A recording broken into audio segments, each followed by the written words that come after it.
bahwa Al-Quran itu hidayah, petunjuk. Kita semua ingin mendapatkan ridha Allah, ingin dapat surga, ingin keselamatan di dunia dan di akhirat, maka Allah menurunkan Al-Quran sebagai petunjuknya. Salah satu waktu mustajab untuk berdoa adalah ketika iftar, ya, ketika iftar. Misalnya ketika kita meneguk air, kemudian kita berdoa.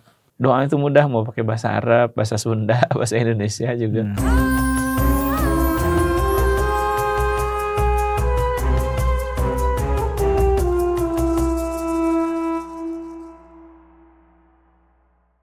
Assalamualaikum warahmatullahi wabarakatuh. Waalaikumsalam warahmatullahi wabarakatuh. Bunga mawar harum memekar, tumbuh indah di taman kota. Mari bersama kita belajar dalam acara notasi yang kita cinta. Alhamdulillah para sahabat-sahabat IKADI semua, kita bisa kembali berjumpa dalam acara notasi, ngobrol tafsir santai berisi bersama Ustadz kita, Ustadz Muhammad Yusuf.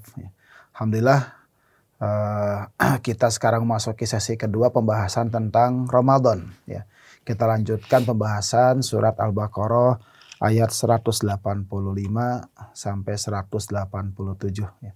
Mudah-mudahan semakin menambah keyakinan kita kepada Al-Quran dan semakin menguatkan kita dalam Ramadan ini dengan amal-amal soleh kita dan semakin meningkatkan takarub kita kepada Allah Subhanahu wa taala. Amin ya rabbal alamin. Baik Ustaz, Assalamualaikum Ustaz.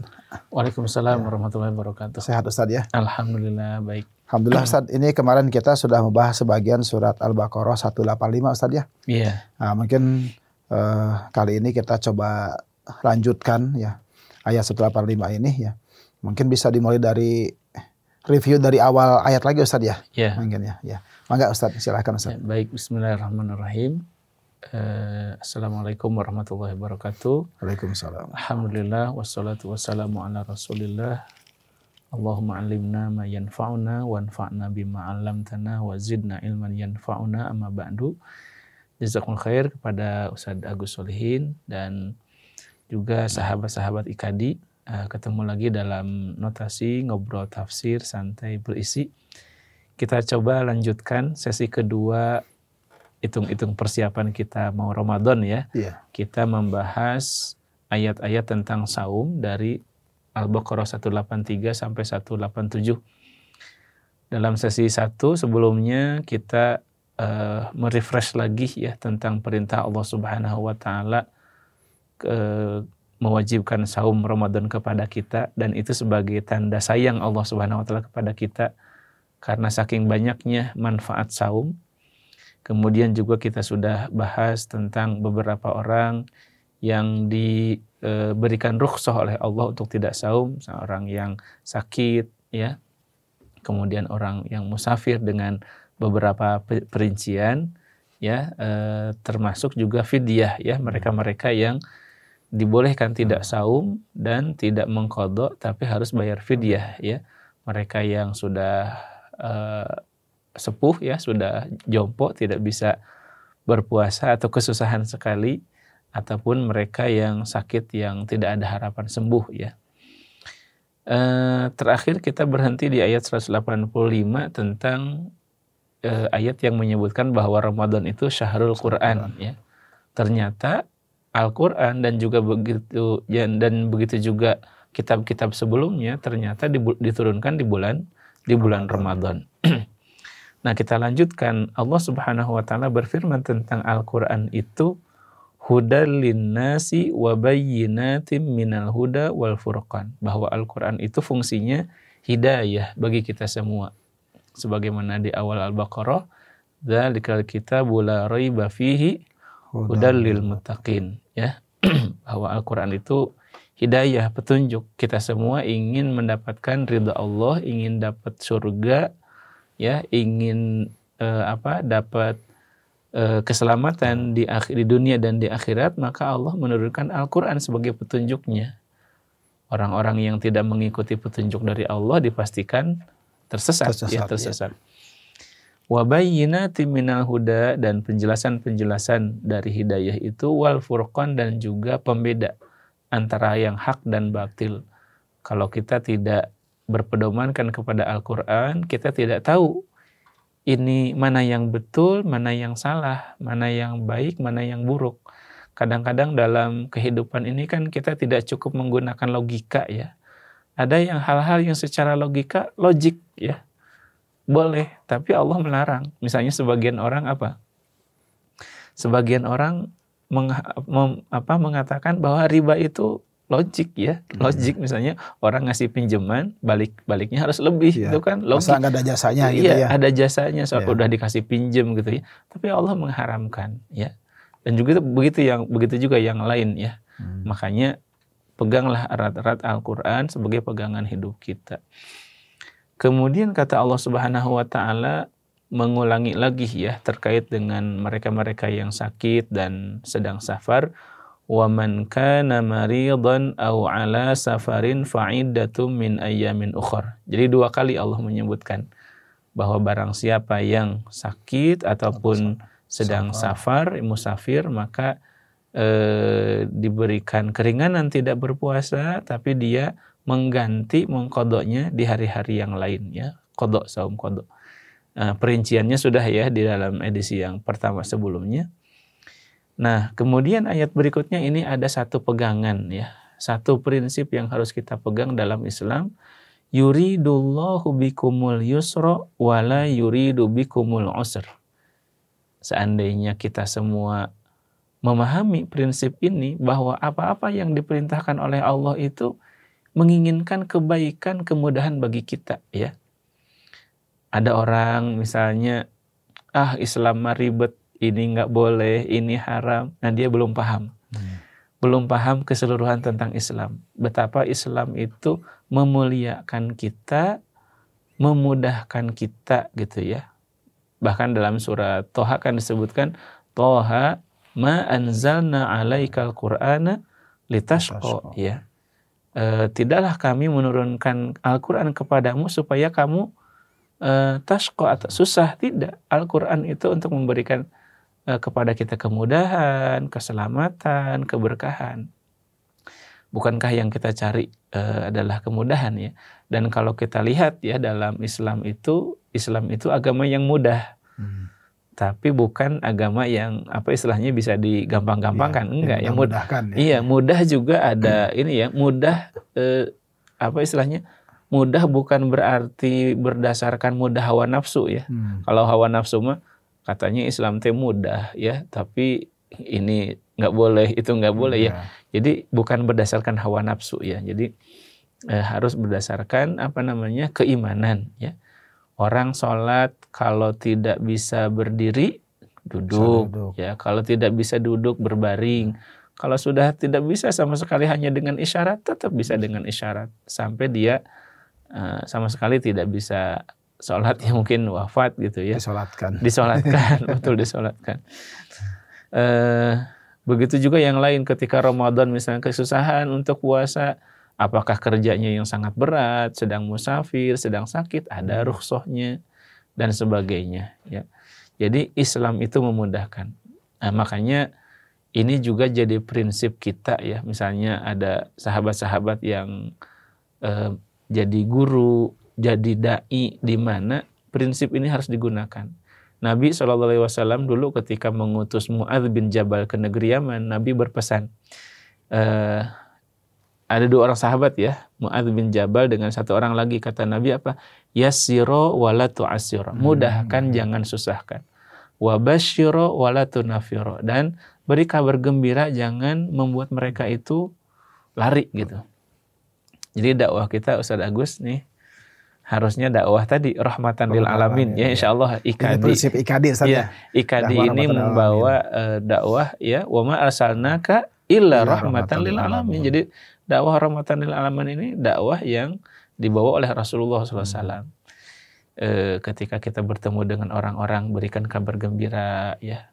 Jadi kabar gembira dulu, baru peringatan ya, basyiron wa nadhiro. Jadi kalau dakwah teh jangan yang nyusahin dulu ya. Jangan ngasih ancaman dulu. Kalau kamu enggak sholat begini, kalau enggak puasa begini. Tapi kasih yang menggembirakan dulu ya, menggembirakan dulu. Jadi ingat kisah orang Baduy itu Ustaz ya. Iya, gimana? Yang kepada Rasulullah, saya masuk Islam, tapi boleh saya tetap berzina kan gitu ya. Kata Rasulullah silakan aja gitu kan. Gimana lengkapnya aja. Tapi akhirnya dia sadar sendiri. Takutnya kalau ketemu Rasulullah ditanya masa saya masih berzina. Akhirnya padahal Rasulullah tidak melarang gitu ya. Atau tidak mengancam gitu. Tapi dia sadar sendiri akhirnya kan meninggalkan itu gitu ya. Betul ya. Jadi memang berislam, berdakwah itu harus tadarruj ya, bertahap. Seandainya kita berdakwah, orang baru bisa syahadat aja dulu, udah alhamdulillah. Setelah syahadat, kata Nabi, perintahkan mereka sholat. Sholatnya misalnya baru bisa 1 kali, nggak apa-apa. Ya, berikutnya bisa 2 kali, alhamdulillah sampai lengkap. Ya, bukankah kita juga dulu belajar begitu ya? Jadi ini ayat ini prinsip dalam segala hal. Yuridullahu bikumul yusra wala yuridu bikumul usra.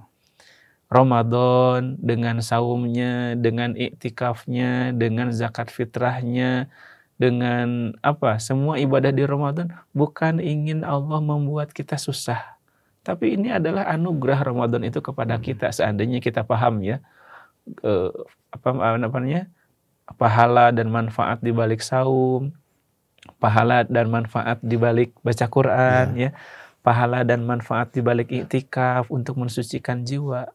Sungguh ya, makanya kan ada istilahnya orang kalau sudah paham Islam, hatinya bersih, imannya kuat, maka dia akan merasakan halawatul iman ya, manisnya iman, manisnya iman. Ada orang yang rindu dengan Ka'bah ya. Rindu dengan Al-Quran ya, seperti misalnya ya saya dapat kisah gitu ya, para mujahid, para pejuang di Palestina itu, atau orang-orang yang dipenjara ya di penjara-penjara musuh, salah satu yang mereka rindukan adalah Al-Quran, mushaf ya, mushaf. Bukan berarti mereka nggak hafiz, banyak mereka yang hafiz, tapi kerinduan untuk melihat mushaf itu sangat besar bagi mereka. Mereka di penjara baca Al-Quran karena mereka hafiz, tapi rindu sekali melihat mushaf itu. Itu orang sudah memiliki halawatul iman. Iya, tadi saya melihat beberapa orang yang hafiz itu malah dia senang baca Al-Quran tadi. Padahal dia sudah hafiz 30 juz kan. Tapi sambil dia murojaah itu malah pegang Quran gitu ya. Logikanya kan kalau sudah hafid mah ya sudahlah gitu ya, mushafnya tinggalkan gitu. Tapi mereka tetap melihat Al-Quran gitu ya. Jadi emang sesuatu yang nikmat gitu ya ketika kita melihat Al-Quran itu saja. Ya, jadi bisa jadi 2 sebenarnya. Orang hafal Quran itu wallahu alam ya. Ada 2. Orang yang hafalannya udah mutkin sekali ya, nggak salah sama sekali ya.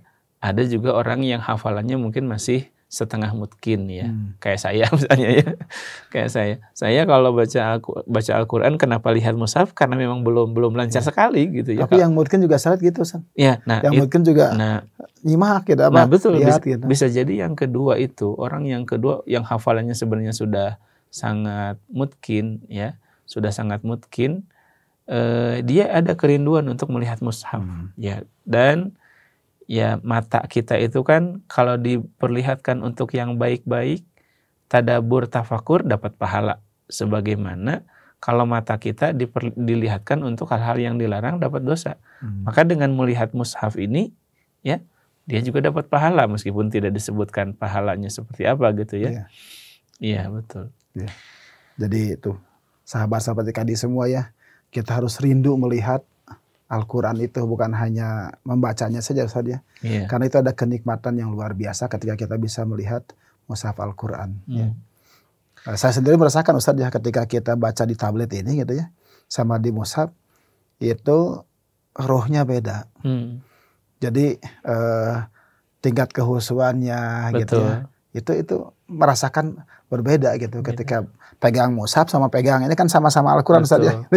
Tapi beda gitu rohnya itu. Kalau di tablet, di handphone lagi baca Quran, tiba-tiba notifikasi, tiba-tiba ada orang telepon, nggak bisa khusyuk ya. Iya betul. Iya.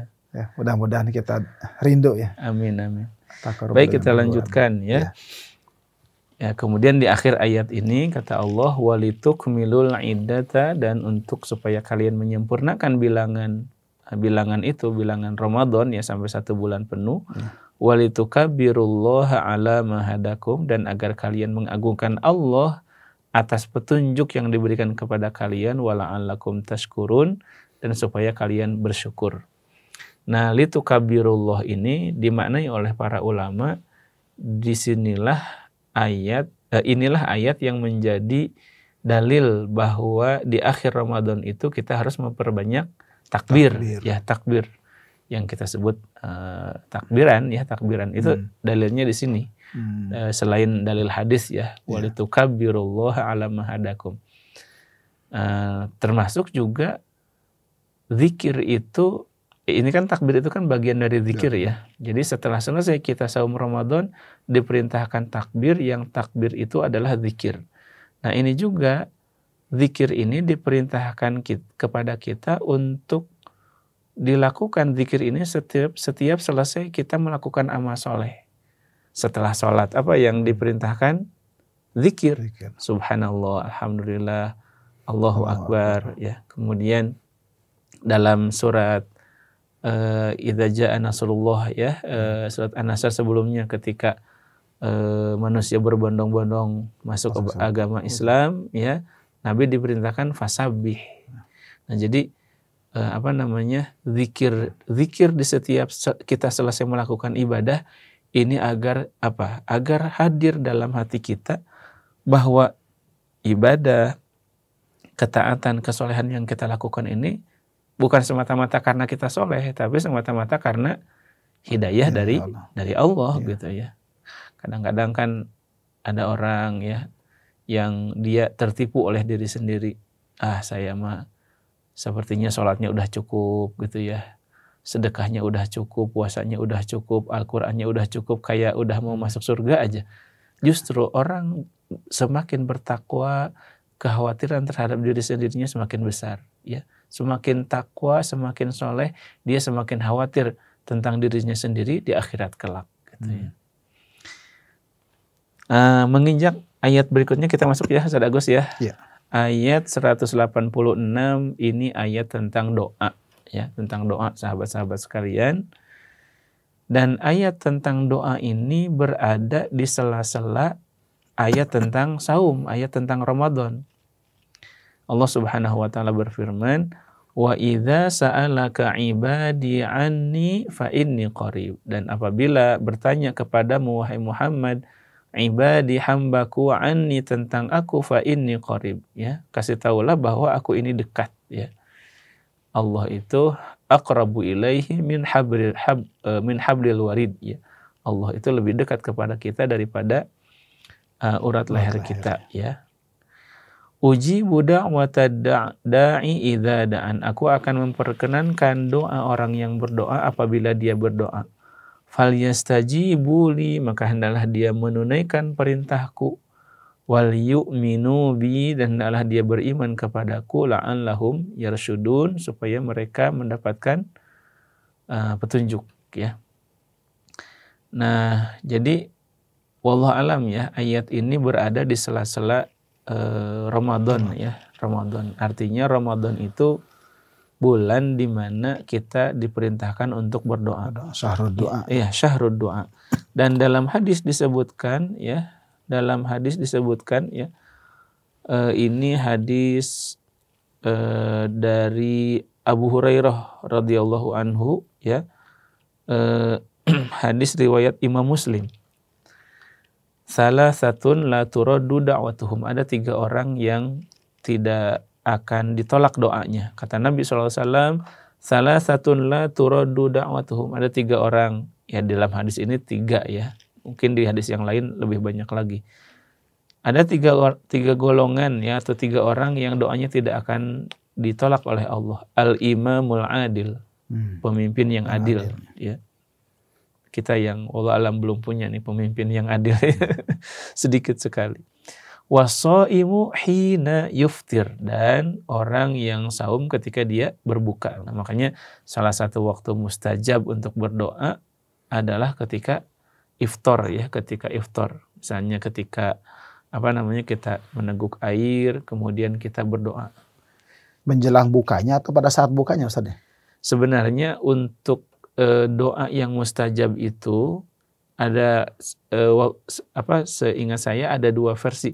Doa orang yang saum artinya ketika dia dari mulai saum pagi hari sampai sore hari. Selama dia dalam keadaan saum, doanya mustajab. Lebih-lebih lagi salah satunya ketika iftar, ketika berbuka. Ya, ketika berbuka ini mungkin ya antara sebelum berbuka dan ketika sedang berbuka. Misalnya sebelum adzan gitu ya, 1 menit atau 2 menit lagi dia berdoa. Kemudian ketika dia berbuka, minum air, berdoa lagi gitu ya, berdoa. Cuma kadang-kadang kan kita kalau berbuka itu apa? Pikirannya sudah pikirannya makan sudah gitu makanan. Iya. Belum lagi acara TV buka tuh rame Ustaz ya. Iya. Banyak ya distraksi ataupun gangguan-gangguan gitu ya. Apakah acara televisi, acara-acara yang lain gitu ya. Termasuk secara pribadi kalau kita sudah buka kan pengennya boro-boro inget doa. Gehu dimakan gitu ya, bala-bala dimakan ya, boro-boro sempet berdoa gitu ya, mungkin doa juga nggak khusyuk gitu ya. Nah ini perlu latihan ya. Jadi Yusuf sama ya, senang bala-bala juga.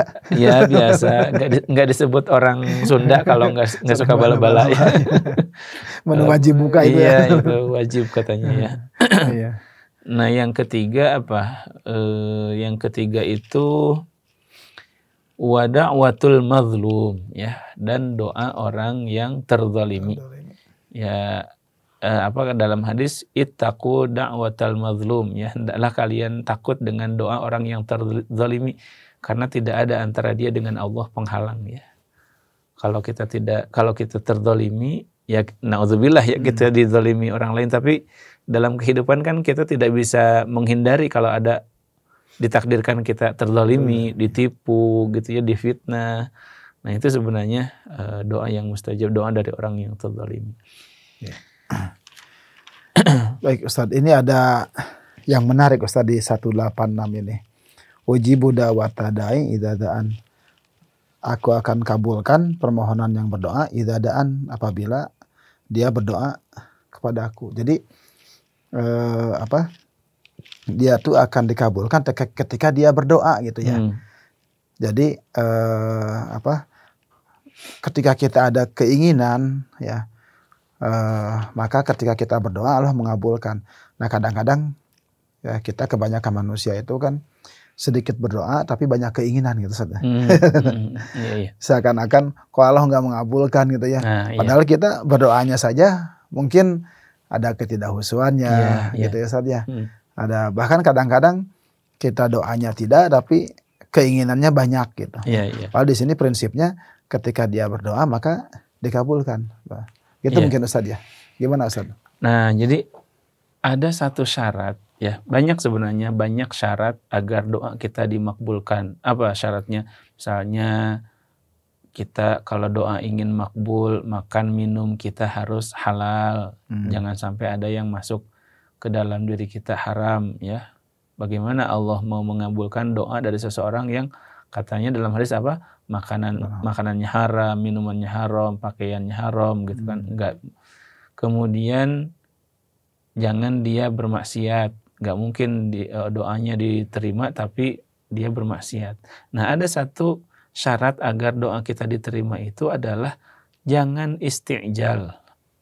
Jangan isti'jal. Isti'jal itu apa? Terburu-buru, tergesa-gesa, ingin langsung segera melihat Allah itu mengabulkan. Itu disebutkan dalam hadis ya. Kata Nabi SAW, la yazalu yustajabu lil abdi ma lam yad'u bi itsmin aw qati'ati rahimin ma lam yasta'jil. Akan diperkenankan doa seorang hamba selama dia tidak berdoa untuk perbuatan dosa atau dia memutus silaturahim atau isti'jal. Bagaimana isti'jal itu? Secara jelas Nabi mengatakan, sahabat bertanya, ya Rasulullah wa mal isti'jal. Sahabat aja nggak tahu tuh isti'jal itu apa. Ya Rasulullah, isti'jal itu apa? Kata Nabi apa? Yaqulu qad da'autu wa qad da'autu falam ara yustajabuli. Istijal itu doa, istijal dalam doa itu seseorang yang berdoa kemudian bilang begini, aku sudah berdoa, aku sering berdoa tapi kok nggak kelihatan gitu. Kemudian dia merasa rugi, merasa doa nggak ada faidahnya, kemudian dia tidak berdoa lagi gitu. Ya bukankah doa Nabi Ibrahim itu berapa ribu tahun tuh ya, agar punya keturunan dia. Iya, yang memakmurkan Makkah gitu ya. Kan beribu-ribu tahun. Nah, jadi dan doa itu Ustadz Agus dan sahabat Ikadi, doa itu tidak ada yang sia-sia. Dalam hadis disebutkan ada 4 kemungkinan kalau kita berdoa. 1, diberikan apa yang kita minta. Kita minta A, langsung dikasih A. Kedua, yang kedua kita minta A, tapi Allah kasih B. Yang B itu menurut Allah lebih baik. Ilmu Allah lebih tahu, lebih maha tahu. Allah maha tahu gitu ya, yang baik buat kita. Belum tentu yang kita minta itu baik bagi kita. Tapi Allah maha tahu yang terbaik bagi kita.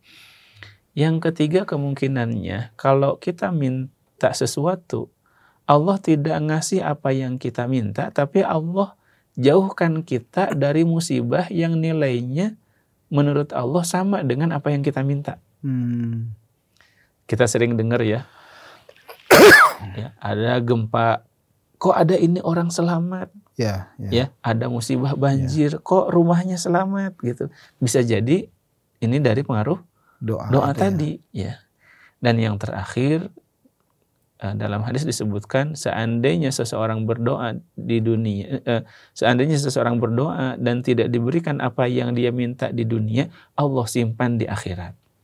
Jadi doa ini selama doanya benar untuk kebaikan, bukan untuk perbuatan dosa ataupun memutuskan silaturahim, pasti dikabulkan, diberikan oleh Allah, dikasih pahala.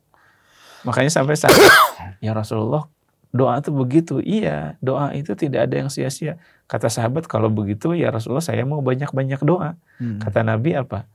Silahkan perbanyak doa, Allah lebih banyak lagi gitu ya. Maksudnya Allahu Aktsar, Allah itu nggak akan kesulitan kita mau minta sebanyak apapun. Ya. Jadi di balik doa itu ada keluar biasaan Ustaznya. Jadi justru ketika doa itu mungkin tidak dikabulkan saat ini, itu menjadi simpanan buat kita Ustaz. Iya, betul. Dan doa ini adalah refleksi dari penghambaan kita. Hamba itu kan apa? Kalau kita betul-betul menyadari ya bahwa kita sebagai hamba. Hamba itu kan harus posisi hamba itu apa? Lemah di hadapan tuannya, ya. Kita ini hamba, kita posisi lemah di hadapan Allah Subhanahu wa taala. Makanya kata Allah Subhanahu wa taala, innal ladzina yastakbiruna an ibadati sayadkhuluna jahannama dakhirin. Ya, dalam ayat tentang doa di surat yang lain, sesungguhnya orang yang sombong dari ibadah kepadaku. Nah, ibadah di sini dari doa. Ya, maka dia akan masuk neraka jahanam. Artinya orang yang tidak berdoa atau kalau kita jarang berdoa, seakan-akan kita sombong kepada Allah, merasa mampu gitu ya.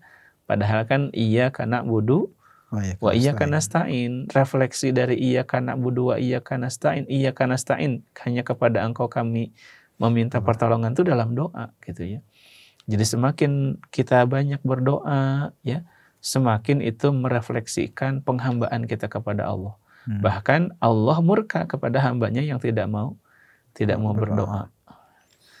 Doa itu mudah, mau pakai bahasa Arab, bahasa Sunda, bahasa Indonesia juga boleh gitu ya. Selama di luar sholat boleh ya? Ya, selama di luar sholat boleh dengan bahasa kita, dengan bahasa kita. Bahasa terbata-bata, dan Allah Maha mengetahui ya dengan bahasa kita. Masya Allah, mudah-mudahan kita jadi ahlu doa ya. Amin ya rabbal alamin. Enggak Ustaz, kita lanjut ke ayat berikutnya. Nah, ayat yang terakhir ya yang kita bahas yaitu satu ayat di surat Al-Baqarah ayat 187 ya, ayat 187. Allah Subhanahu wa taala berfirman, ini tentang fikih ya, fikih saum. Uhilla lakum lailatas siyami rafathu ila nisaikum. Dihalalkan kepada kalian di malam Ramadan, di malam ketika kalian berpuasa yaitu Ramadan, ar-rafathu ila nisaikum. Kalian bercampur dengan istri kalian, ya. Nah, ini kenapa hunna libasul lakum wa antum libasul lahun. Mereka, istri-istri kalian itu adalah pakaian bagi kalian sebagaimana kalian juga pakaian bagi mereka. Nah, ayat ini ada sababun nuzulnya ya. Ada sababun nuzulnya tadi ya. Ketika saya menjelaskan di sesi sebelumnya, di awal-awal saum ya, sahabat itu puasanya maghrib iftar, tapi ketika isya dia sudah harus imsak lagi, harus sudah puasa lagi. Bahkan maghrib iftar nih, belum isya, tapi dia udah tidur misalnya, maka bangun-bangun dia udah nggak boleh makan minum lagi, begitu sempitnya. Nah, di sini ada seorang sahabat ya, seorang sahabat namanya Qais bin Sormah al-Ansori ya. Dia itu saum ya, saum. Kemudian dia datang kepada istrinya. Apakah kita punya makanan? Kata istrinya, oh kita nggak punya makanan. Orang susah berarti ya. Kita nggak punya makanan, tapi saya mau coba cari. Nah kemudian si istrinya itu mencari. Dan ketika istrinya itu mencari makanan, ya mungkin ke tetangganya atau ke saudaranya gitu ya. Si suaminya ini karena dia kerjanya di kebun ya, di kebun kurma, capek gitu kerja fisik. Maka dia ketiduran. Begitu sampai istrinya ke rumah dengan membawa makanan, menjumpai suaminya sudah tidur, dia kaget. Karena kalau sudah tidur, bangun-bangun harus sudah saum lagi. Ya. Nah, maka dia saumlah ya. Jadi iftarnya belum makan, belum minum, ketiduran, kemudian bangun dia harus saum lagi, sampai besoknya. Nah sementara dia kerja di kebun, maka pertengahan hari esoknya itu dia pingsan, nggak kuat gitu ya, nggak kuat. Nah jadi ini maka turunlah ayat ini, uhilla lakum lailatas siyami rafathu ila nisaikum sampai seterusnya. Wa kulu washrabu hatta yatabayyana lakumul khaitul abyadu minal khaitil aswad. Jadi sebelum syariat buka puasa itu bolehnya makan minum dan bercampur itu dari maghrib sampai subuh ya, sampai fajar, itu cuma sampai isya. Nah maka turunlah ayat ini, uhilla lakum. Nah ya jadi ya terus kita padahal sampai pingsan saja. Iya. Dari kita. Iya. Apalagi kalau sekarang ya. Iya karena dia kerja seharian, maghrib belum dapat makanan, ketiduran. Kemudian ketika mau makan ketiduran gitu ya. Harus puasa lagi gitu. Yeah. Nah bahkan sahabat yang lain ini lagi. Sahabat yang lain bukan ada riwayat lagi. Kan waktu untuk makan, minum dan bercampurnya itu hanya dari maghrib sampai isya. Yeah. Nah maka di awal-awal itu banyak sahabat yang ya dalam tanda petik berkhianat gitu ya, ba'da isya masih bercampur dengan istrinya gitu ya. Nah maka turunlah ayat berikutnya, alimallahu wa annakum kuntum takhtanuna anfusakum ya. Allah mengetahui sesungguhnya kalian itu dahulu takhtanuna anfusakum. Apa terjemahannya takhtanuna anfusakum? Takhtanuna, menahan ya. Ya kalian tidak dapat menahan. Ya tidak dapat menahan diri kalian ya. Tadi ya, salah satunya dalam riwayat ini disebutkan dalam tafsir Ibnu Katsir, termasuk Umar bin Khattab ya. Umar bin Khattab itu tidak dapat menahan diri. Ya wajar lah ya, suami istri misalnya dari maghrib sampai isya sebentar ya, kemudian ya misalnya setelah isya nggak bisa menahan diri ya, namanya suami istri gitu ya. Nah jadi tidak dapat menahan diri. Banyak dari kalangan sahabat termasuk Umar bin Khattab. Maka Allah turunkan ayat ini, alimallahu annakum kuntum takhtanuna anfusakum fataba alaikum wa afa ankum. Allah terima taubat kalian, Allah maafkan kalian, maka kata Allah, fal'ana basyiruhunna, sekarang campurilah istri-istri kalian. Wabtagu ma kataballahu lakum, dan carilah apa yang ditetapkan oleh Allah untuk kalian. Wa kulu washrabu hatta yatabayyana lakumul khaytul abyadu minal khaytil aswadi minal fajr. Nah ini keringanan yang diturunkan oleh Allah. Jadi kan sekali lagi Al-Quran itu turunnya bertahap ya. Nah ini keputusan akhir dari Allah Subhanahu Wa Taala, makan dan minumlah sampai jelas bagi kalian al-khaytul abyadu, benang yang putih, minal khaytil aswadi, dari benang yang hitam, minal fajr, dari waktu fajar. Maksudnya sampai waktu fajar ya. Benang putih benang hitam ini perumpamaan malam dan siang ya.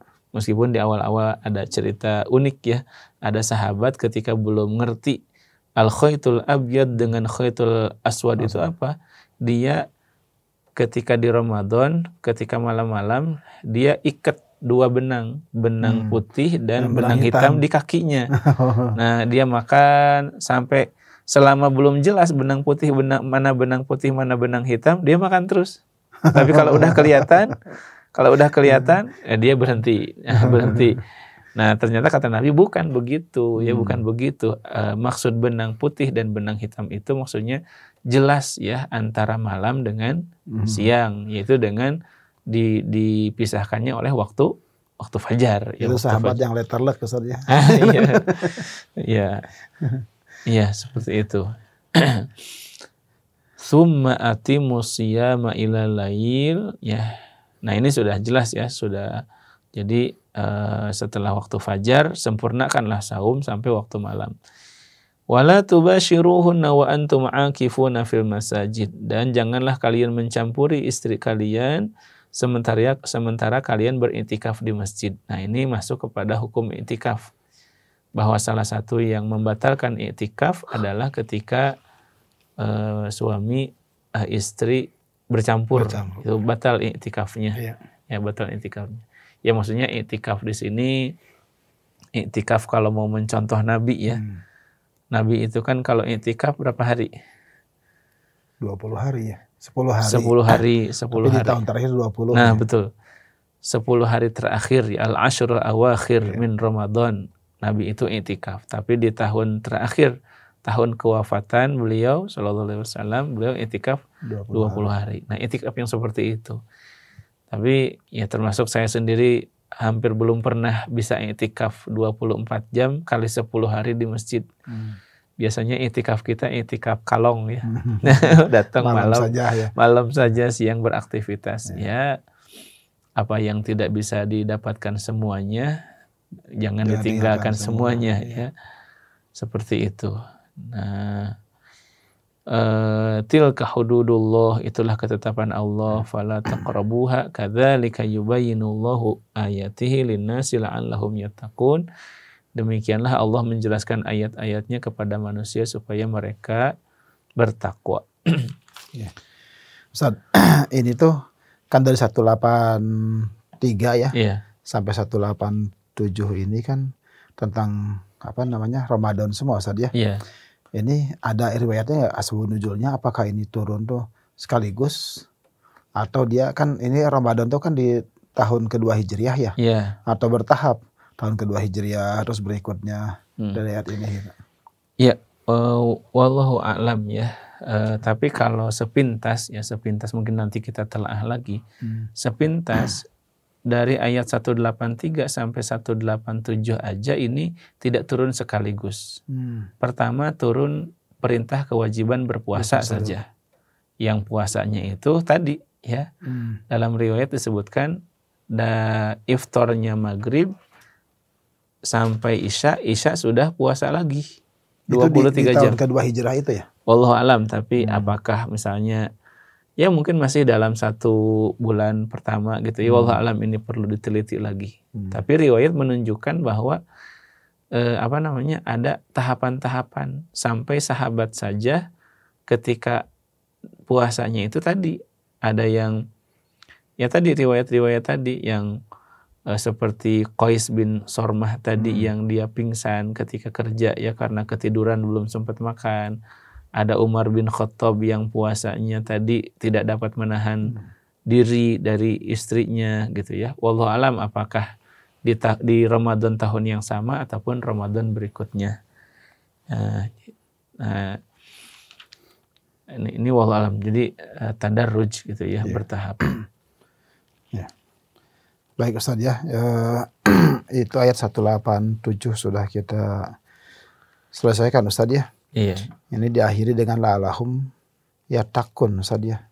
Menjadi orang yang bertakwa agar mereka bertakwa ya. Iya. Oh, ini nggak bisa dielaborasi nggak mungkin di sini la'alahum yattaqun di awal itu la'alakum tatakun ya.